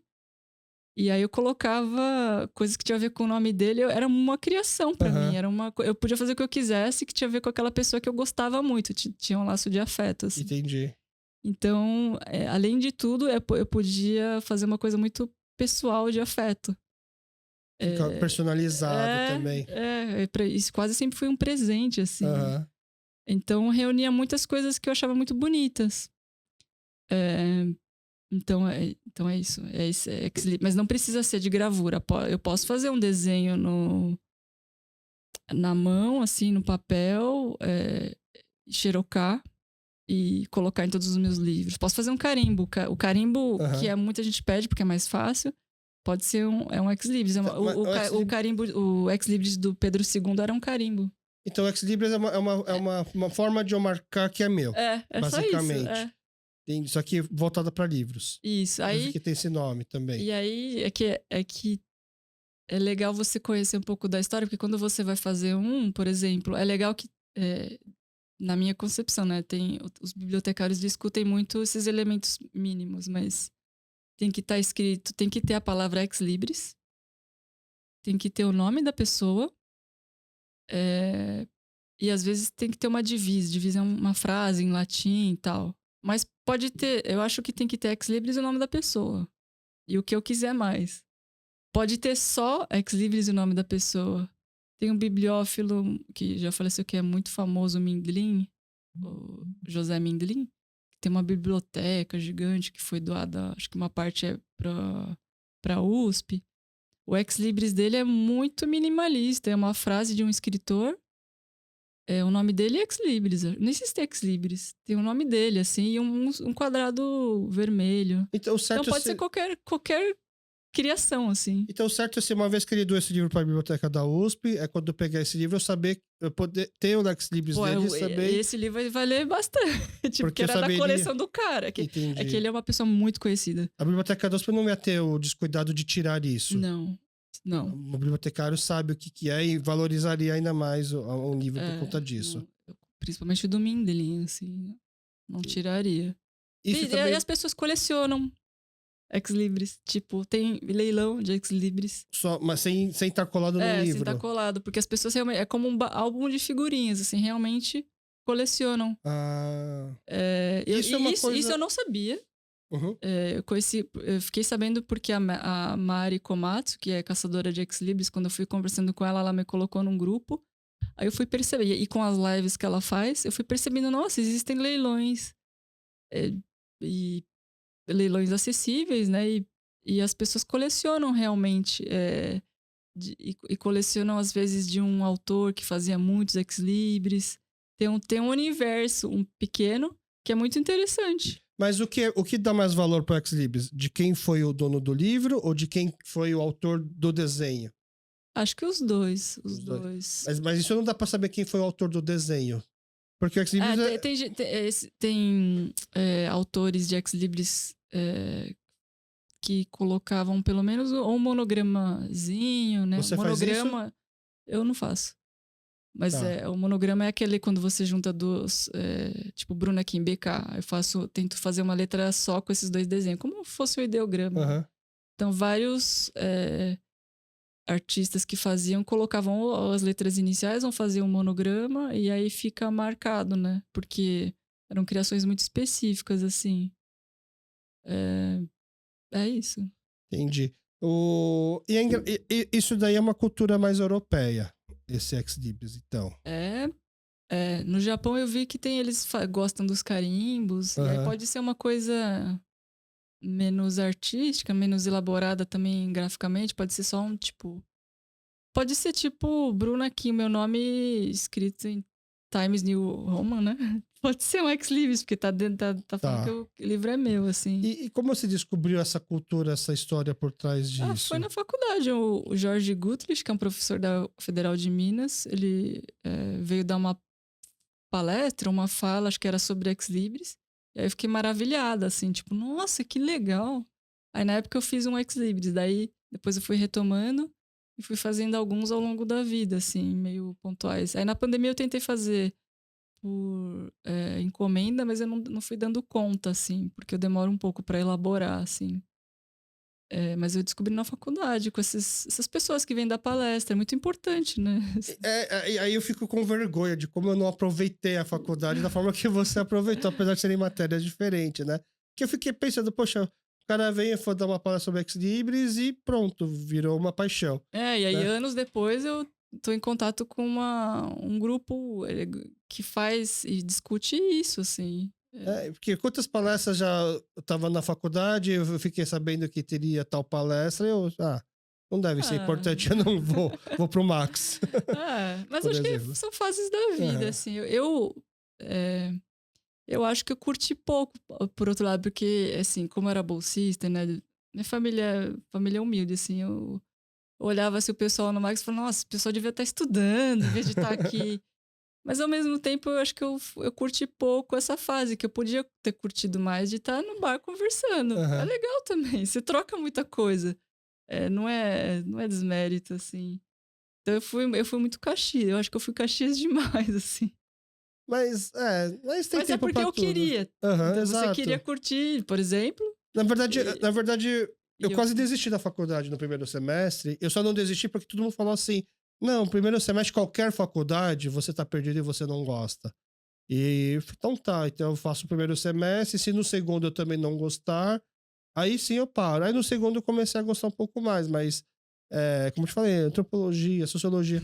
E eu tenho também um negócio. Vou parecer o tio do Zap agora falando que é teoria da conspiração, mas não é isso. Por exemplo, quantas vezes já não deve ter acontecido encontros, estudos sobre coisas relacionadas à comunidade coreana que eu ignorei durante muito tempo. E aí eu fui há 2 semanas atrás, no 10º encontro de estudos coreanos na USP. E aí vai fazer 10 anos, eu acho, que tem o curso oficial de letras na USP. E não sei se faz 10 anos ou se faz mais tempo, mas assim, esse era o 10º encontro. E aí eles chamaram acadêmicos do coreanos e brasileiros que já fizeram algum trabalho de mestrado ou doutorado, alguma coisa relacionada à imigração coreana. E aí acho que de 10, 11 pessoas, acho que tinham 5 coreanos tinham 3 brasileiros e 2 que a gente chama de Kyopo, coreanos brasileiros, né? Um é a professora Beth, que a gente já gravou aqui, ela fez um trabalho de mestrado sobre os idosos no Brasil. E a outra é a Esther Bai, que a gente ainda pretende chamar, gravar, que a Esther Bai está super ocupada porque agora ela é doutoranda, mas também ela fez um trabalho, ela fez um trabalho sobre imigração e relacionado à comida, o papel da mulher na comunidade. Nossa, que legal. É muito, foram as 2 melhores apresentações, na minha opinião, tá? Que você gostou. Mas aí eu fiquei pensando assim, porque talvez eu tenha dado mais crédito, porque era trabalho sobre imigrantes coreanos, e eles são imigrantes coreanos. Porque aí teve um trabalho de um mestrado de turismo sobre os cafés coreanos do Bom Retiro. O foco era turismo, então ok, beleza.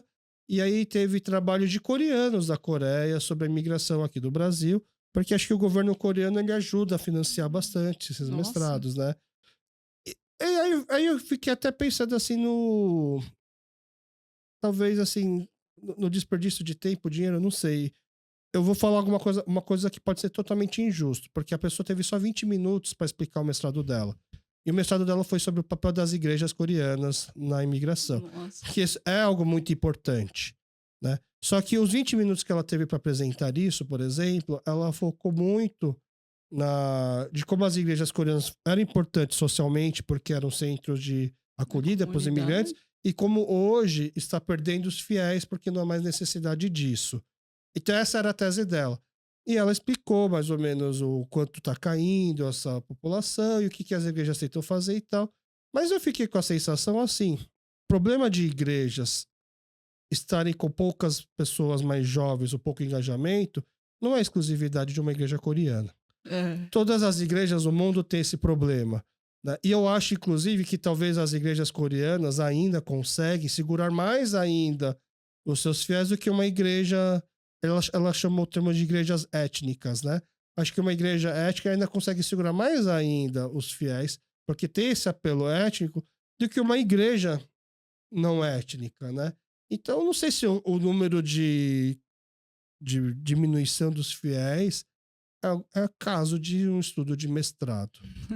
Essa que ficou a minha dúvida. E, assim, eu preciso ser justo, ela só teve 20 minutos para falar e não teve... comecei a pensar assim, o quanto realmente a gente consegue dar tanto peso ou valor para trabalhos acadêmicos, né, feitos... Porque, é que nem eu falo, planilha de Excel aceita qualquer número, você coloca os números lá e pronto, resolve. Eu não sei qual que é essa pesquisa. Não, mas o fato de eu citar isso, por exemplo, é em relação a... Vamos voltar, né? Que a gente fugiu um pouco assim, porque eu estava comentando, por exemplo, das oportunidades que eu perdi na faculdade de não ter ido nas palestras. E aí eu fui até a USP por causa desses encontros. Então eu vi palestras muito legais, muito boas, e ao mesmo tempo eu vi palestras que talvez não fossem tão... não conversaram tanto comigo, ou que me levantaram mais questionamentos, o que pode ser bom. Mas se te levanta questionamentos, você acaba tentando fuçar, buscar, tentar achar alguma coisa, né? E eu queria tocar mais ou menos assim sobre essas oportunidades que a gente vai tendo, a gente não vai recebendo, né? E a gente não vai dando a mesma atenção. Uma das palestrantes lá foi a professora Choi. Ela veio para o Brasil com 29 anos, ela já estudava português na Coreia. Ela veio para o Brasil com 29 anos para fazer um estudo sobre a imigração coreana aqui. Ela demorou, acho que um bom tempo para conseguir fazer a tese, acho que demorou 6 anos. Ela demorou muito tempo para conseguir uma orientadora que topasse a tese dela. Ela chegou a ser questionada se os coreanos tinham essa relevância para fazer um trabalho, para virar tese de um estudo de mestrado. E ela fez acho que o único trabalho que fala sobre a história da imigração coreana há 30 anos atrás. Depois a gente teve vários outros trabalhos que falam sobre a imigração, mas assim, o trabalho dela até hoje é fonte histórica dos trabalhos, né? É o recorte ali, né? Porque ela explica quem foram os primeiros coreanos, em que circunstâncias vieram. A gente não tem mais acesso a essas pessoas para poder conversar e fazer isso, né? E aí... A gente não consegue nem imaginar o que era São Paulo direito. Quando eles chegaram, né? Por que vieram? Por que vieram parar aqui? O que eles acharam?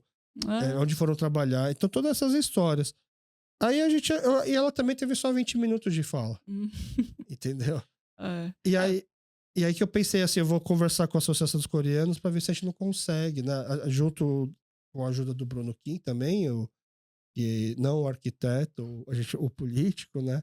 Ele ajudou apresentando a professora Choi para mim, para poder conversar com ela, se ela toparia também gravar aqui com a gente e também fazer uma palestra. O doutor Augusto também, do presidente da associação, topou e a gente conseguiu fazer uma palestra de uma continuação desse trabalho de mestrado dela.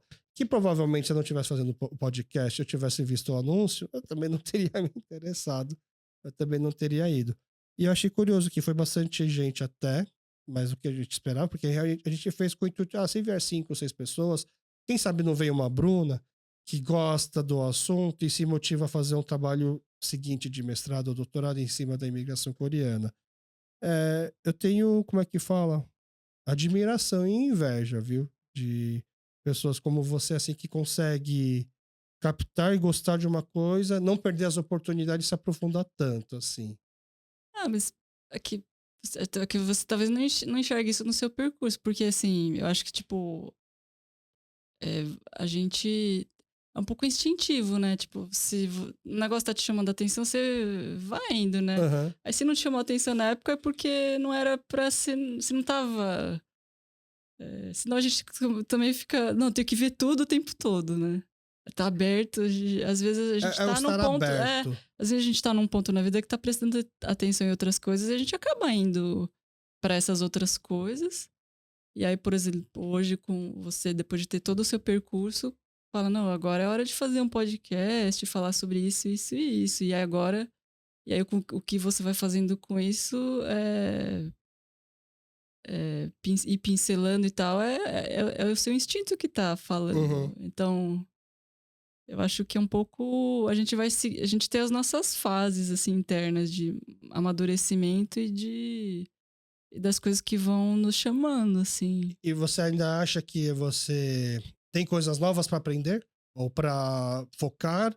Ou agora eu tô muito ocupada só me especializando em gravuras? Então, não, tem.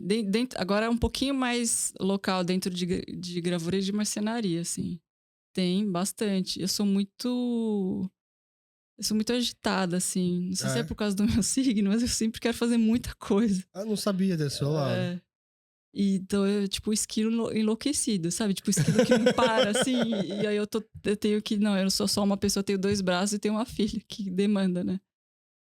Então, mas eu ainda quero, dentro de marcenaria, eu queria estudar um pouco mais, cada vez mais de marcenaria tradicional, por conta de conhecer melhor.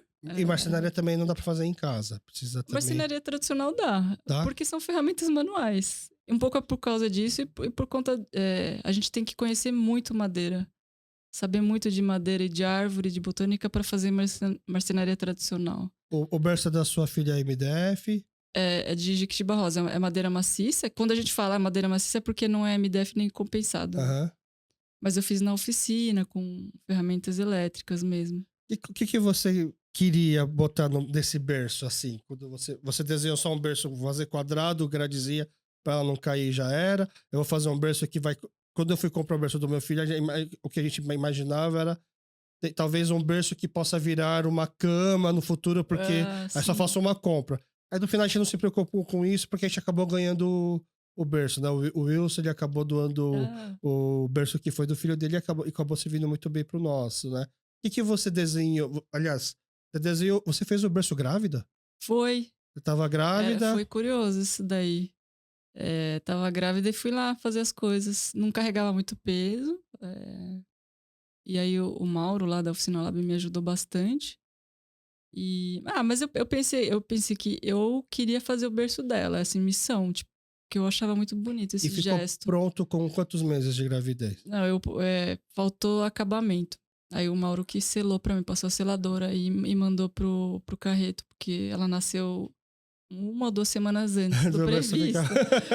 Mas eu fui até... Foi bastante. Mas assim, eu fiquei estudando a BNT, porque tem as alturas do berço, do colchão, da grade, né? A BNT é regulação.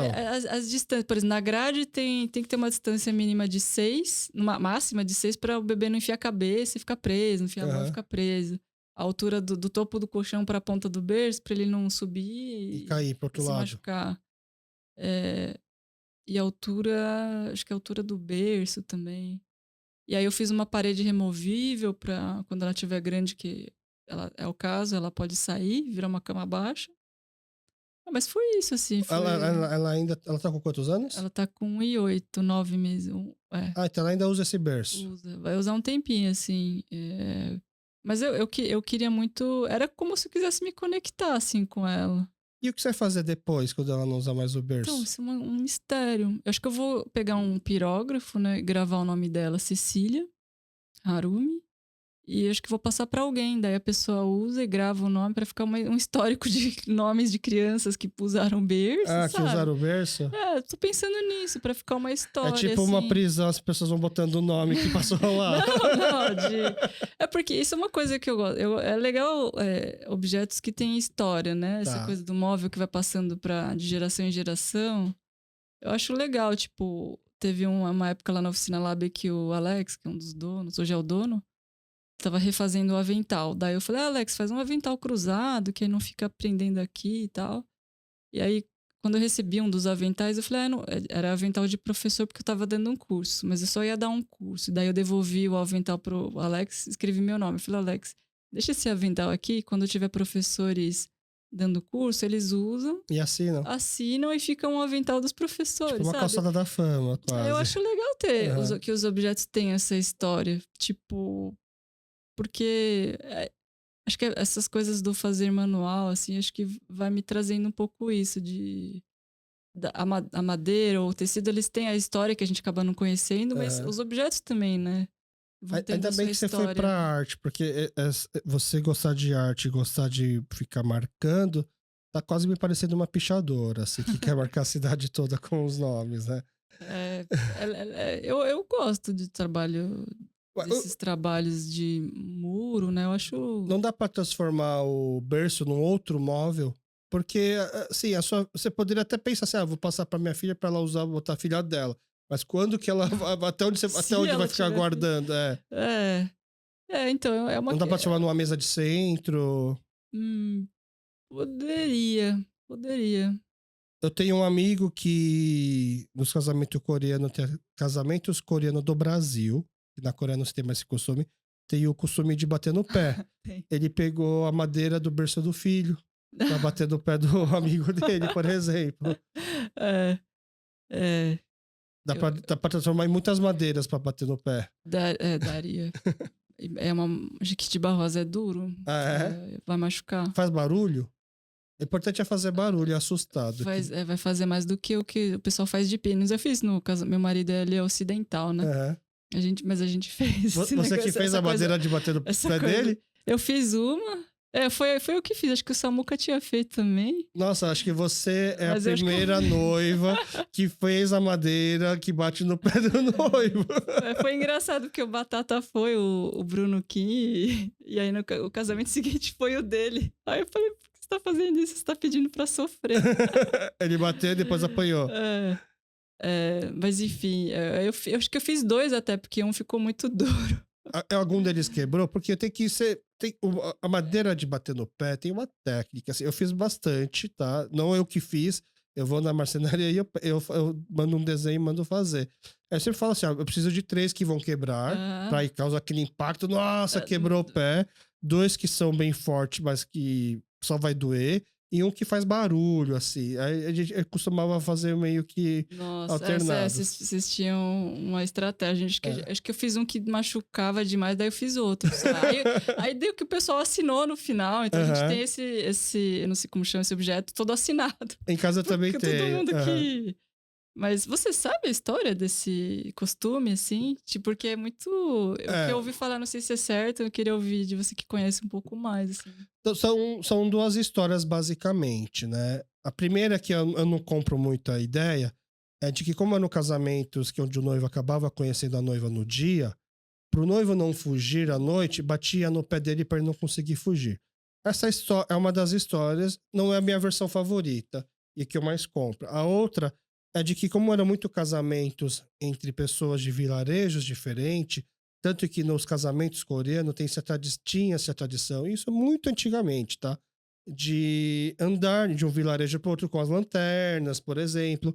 E aí eram os amigos da noiva, do vilarejo da noiva, que batiam no pé do noivo em determinado momento da festa, que já estavam alto, porque estavam roubando uma menina do meu vilarejo. Aham. Que você pensa, né? Eu cresci com essa menina, achei que ia casar com ela, de repente vem um cara de outro lugar e pega. E aí faz uma negociação de que, pra parar de bater no pé, onde a família da noiva, do tipo, acaba pagando uma propina, Ah, alguma coisa pra que se encerrar. Basicamente seria isso, tá? Essa é a versão que eu mais compro. Só que isso na Coreia já não se bate fazia muito tempo. Há muito tempo. Hoje, quando um coreano vem pro Brasil e vê esse casamento acontecendo, nem sabe. Nem sabia que na Coreia se fazia isso. Entendeu? Não é que eles nossa. falam assim, a gente parou de fazer. Muitos coreanos nem sabiam que na Coreia se batia. E eu acho que hoje no Brasil tá ressignificado de que quanto mais o cara apanha, quanto mais tem esse show, quer dizer que mais amigos ele tem. Entendeu? É um Coreanos, no momento, caso. Eu acho Entendeu? também. Tem uma história que era com peixe, não? Que fazia isso com peixe? Eu ouvi dizer isso Que uma batia vez. no pé com peixe? É, Isso daí eu não. Bom, fica a dica pra quem for casar e quiser inovar, bater no pé com peixe, é, Dessa eu não sabia. Eu sei que também tem uma outra característica dos casamentos coreanos, que isso ainda existe, que é o ham, que é o dote. Isso é uma cerimônia, um acontecimento antes do casamento, onde a família do noivo vai mandar um dote para a família da noiva, né? Como, tipo, agradecendo pelo casamento. Então, nesse dote tem os presentes, tem uma listinha do que você tem que dar, né? E essa lista vai se atualizando. Tipo, hoje tem bolsa, antigamente era joias e tal. E aí, só que quem fica responsável para entregar esse dote são os amigos do noivo. Então, os amigos do noivo vão até a casa dos pais do noivo, recebem esses dotes dos pais do noivo e caminha no vilarejo até chegar lá e entregar. Só que eles acabam sequestrando esse dote e acaba tendo uma negociação ah, do tipo para a família da noiva pagar para poder receber esse dote. Aí tem várias tradiçõezinhas assim. Isso eu acho uma tradição que era muito legal e no Brasil hoje se faz cada vez menos, porque não se faz no casamento, né? Então não tem antes. convidados, não tem como as Aham. pessoas ficarem sabendo para poder dar esse glamour. E o pessoal começou a ficar com medo, porque dizem, né? Eu nunca ouvi falar de alguém que foi realmente roubado, mas dizem que aqui no Bom Retiro, por exemplo, as pessoas sabiam que quando alguém estava com a Ah, mochila, vestido de terno na frente de um prédio, pode roubar que tem joias. nossa. Então as pessoas começaram a parar de fazer com medo, né? Mas isso é fácil de resolver, é só você passar o do portão e começa do portão em diante, essa negociação. É. Aqui as pessoas ficavam na frente do prédio gritando, né? Mas isso é uma coisa legal que você falou, que nem os coreanos sabem dessa coisa de bater no pé, porque isso eu senti quando eu tive que explicar coisas pra esposa do meu irmão, que é japonesa. É muito difícil explicar o que é o Brasil, né? Pra quem não tá Ah, ela aqui. o seu irmão mora no Japão e a esposa dele é japonesa do Japão. É. Ah, não é japonesa brasileira. Não. Aí, e deve ser igual pro coreano. Como que explica? Como que as coisas acontecem e foram acontecendo aqui? Você teve que O explicar. Brasil é um negócio muito. É muito diferente aqui as coisas. Elas vão tomando rumos Aham. e. É, A gente vai ressignificando. É isso. isso Vai que virando a eu. nossa identidade, a nossa história. Eu tenho muito orgulho do bate-pé do Brasil aqui, porque isso ficou uma coisa nossa mesmo, É, não coreano da cor. E aí, tanto que muitos casais iam casar, contratavam assessora brasileira de casamento, e elas começavam a fazer os vídeos. Gente, agora essa é uma das partes importantes do casamento coreano. Não é bem um casamento coreano mais isso é uma coisa exatamente nossa. A sua cunhada já veio pro Brasil? veio uma vez.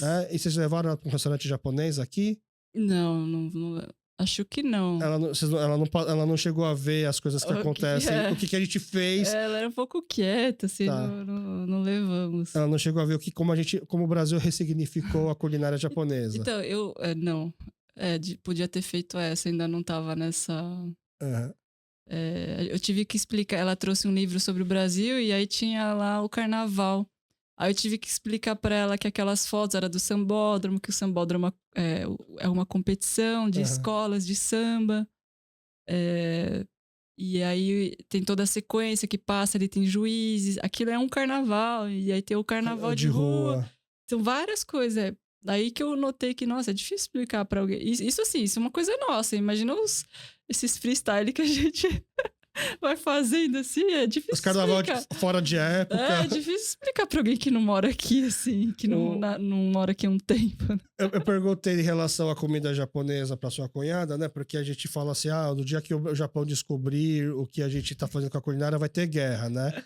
E eu, particularmente, eu ficava muito apreensivo até pouco tempo atrás, até conversar com a chefe Helena Jang, por exemplo, do que pode acontecer com a culinária coreana, porque agora tá ficando muito famoso essas questões, né?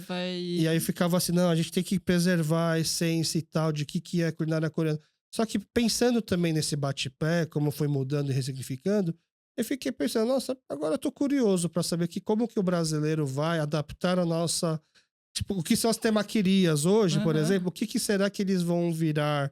Como eles vão adaptar o Samjans da vida. Então, né? eu fiquei pensando, será que vai ser o bibimbap? Tipo, porque o primeiro prato que os brasileiros costumam conhecer é o bibimbap por gogi. Eu fiquei pensando, será que os brasileiros vão começar a inventar o bibimbap, a moda brasileira? Tipo, meter uma farofa, uma farinha no bibimbap, ou coisas que eu já fazia em casa, por exemplo, né? Entendeu? Ou será que eles... Que sim, né? Eu ficaria feliz, na verdade. Eu achei que... Hoje eu penso diferente, porque a própria conversa com a chefe Helena me fez refletir um pouco sobre... Acho que isso seria a nossa identidade própria do Brasil, né? A gente vai adaptando tantas coisas das outras comunidades, italiana, portuguesa, né? Vai virando uma outra coisa. Tipo a feijoada. A pessoa fala que a feijoada não é necessariamente um prato que vem dos escravos, né? Que era um prato português e tal, foi ressignificando. Então fica imaginando, ia ser o estrogonofe, se não me engano, acho que até a parmegiana, o bife à parmegiana, é uma coisa mais brasileira, porque na Itália, na verdade, se faz só com a berinjela, entendeu? E tem essa coisa que acho que também é muito... Não é nem brasileira, um prato, ele nasce com as coisas que tinham ali naquele contexto. Isso com marcenaria também, né? E com gravura também. A gravura nasceu da ourivesaria porque aquele profissional tinha tudo aquilo ao dispor dele. Por isso que conseguiu conceber aquilo, né? Então tem um pouco de... Como é que um brasileiro vai fazer uma comida coreana? Ele vai dispor do que ele tem. Daí, se ele não tiver um cotidiano, ele vai inventar uma outra coisa para substituir, né? Um pouco com essas renovações, né? Com o que tem à mão ali, né? E isso não é errado, né? É legal, né? Legal de observar. E é legal de observar, da gente conhecer a história das coisas também. Isso é importante, né? Sim, obviamente, para não atropelar. Porque, por exemplo, nos países do leste europeu, os primeiros coreanos que foram para lá, antes, inclusive, da Guerra da Coreia e tal, que eles foram ainda na época, muitos através por causa do norte, porque é mais próximo e tal, chegavam nesses países tipo Rússia, Ucrânia, eles não tinham acesso a alguns ingredientes para fazer kimchi. Então eles começaram, o que tinha bastante era cenoura, eles fizeram uma conserva de cenoura. Isso há muito tempo atrás. E hoje na Ucrânia, por exemplo, um desses países, você vai em qualquer supermercado lá, você vai em qualquer Carrefour Pão de Açúcar da Ucrânia, tem lá nas partes das conservas, onde tem palmito, não sei o quê, cenoura coreana. O nome é cenoura coreana, se traduzindo, né? E essa conserva de cenoura. Na Coreia não se come cenoura assim, mas foi uma forma dos coreanos daquele lugar fazer uma coisa que lembrasse um kimchi. Entendeu? E aí virou que dava pra fazer, né? E hoje chama cenoura coreana, mas na verdade aquilo é um prato ucraniano, entendeu? Coreano-ucraniano, né? Algo assim. Como nossa madeira de bate-pé. Pessoal, quem for casar quiser talvez encomendar madeira de bate-pé, tenta convencer a Bruna aqui, ó, tem uma especialista, ela vai falar qual que é a melhor madeira. Você tem que falar qual o nível de sofrimento que você quer proporcionar ao noivo, né? Quanto você quer garantir que ele não fuja, ou quanto os amigos querem mostrar que esse noivo tem bastante amigos, né? Ou quanto quer descontar porque na vez dele esse noivo desceu o braço. Ou isso. E você já pensou, nossa, essa madeira aqui pra bater no pé dele é de carvalho americano. Kumaru, duro pra caramba. A gente tem uma especialista pra poder fazer essas madeiras. A gente tá batendo o tempo do programa, na parte final eu peço algumas indicações. Uma das indicações é em relação à comida, o que você gosta de comer e aonde dá pra comer, para não ficar um tema muito amplo, comida de afeto, comidas que trazem ou boas memórias, ou que quando você está se sentindo triste, você come para ficar um pouco mais feliz, né? Depois a indicação é de streaming, para aquelas pessoas que ficam mais tempo escolhendo alguma coisa para assistir no Netflix ou no YouTube, do que realmente assistindo, uma dica sua, que pode ser tanto conteúdo coreano quanto conteúdo da sua especialidade, ou simplesmente o que você, no seu pouco tempo livre, o que você gosta de assistir. E por último, se te botarem numa sala de karaokê, numa sala de noreban, e você tiver que escolher uma música para cantar, que música você Nossa. escolheria? Quer começar por onde? Bom, a comida afetiva, eu acho que tem uma muito pontual. Minha avó coreana, né, minha harmonia, ela faleceu cedo. Acho que antes de eu ter 16 anos, ela já tinha ido embora. E ela fazia, eu não sei se é tão normal, acho que é. Ela pegava uma folha de alface, passava o sandjam, colocava arroz mesmo, Aham. e aí a gente comia, assim, não colocava nem outra coisa, Só o assim. alface, o samjá e o É, arroz. com a mão e tal. Eu sei Aham. que às vezes dá pra fazer isso, né? Não é tão comum. E aí eu demorei um tempo pra retomar isso, porque só ela fazia. E eu acho muito gostoso. O samjá Tipo, você compra pronto para poder fazer? a gente prepara Vocês lá. preparam? Vocês É um faz a... simples, né? Aham. Acho que a minha harmonia ela cozinhava muito bem. Mas eu acho que esse coisa de comer com a mão, de arroz com alface, que é uma coisa que na parte japonesa a gente não faz muito, é sempre Aham. nori, né? Aham. Eu acho super afetivo, assim, tipo. E me lembra quando eu era criança.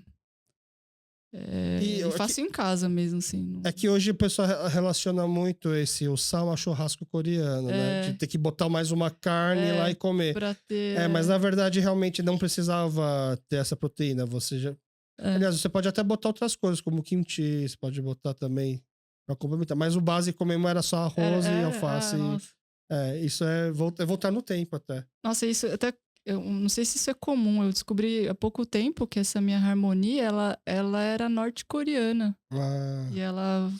Eu acho que ela realmente fugiu pra Coreia do Sul, quando já tava com a fronteira. E aí ela veio do sul fechada. pra cá. Aí daí ela casou com meu avô e tiveram família lá e depois toda a galera veio pra cá, assim. Eles vieram um pouquinho antes da imigração maior. Ah, é? Porque essa parte da minha família teve dinheiro. Tá. Eles ganharam dinheiro costurando. Eles pegavam roupa dos soldados que encontravam, assim. Acho que eles refaziam as roupas e ganharam muito dinheiro num dos portais que tinham lá. E aí, em determinado momento, eles acharam que ia ter outro conflito e vieram. Mas a minha mãe disse que ela era meio que uma princesinha, assim. Tinha aquelas casas que os funcioninhos dormiam em cima, que tinha um aquecimento menor, e onde que tinha aquecimento maior ficava a família. Você sabe com quantos anos sua mãe veio pra cá? 5 anos. 5 anos. O passaporte dela tá em Hamu, como que é aquela Hanon, coreano? cara, chinês. É um passaporte familiar, assim, muito doido. Você lembra sabe que ano que foi então, mais ou menos? Eu acho que foi 62, 63. Ela nasceu em 56. 61. Porque a imigração oficial começou em 63. Então, ela veio um pouquinho antes. Ela veio numa leva, tanto que eles moraram em Manaus. Eles fizeram um caminho meio diferente, assim. Entendi.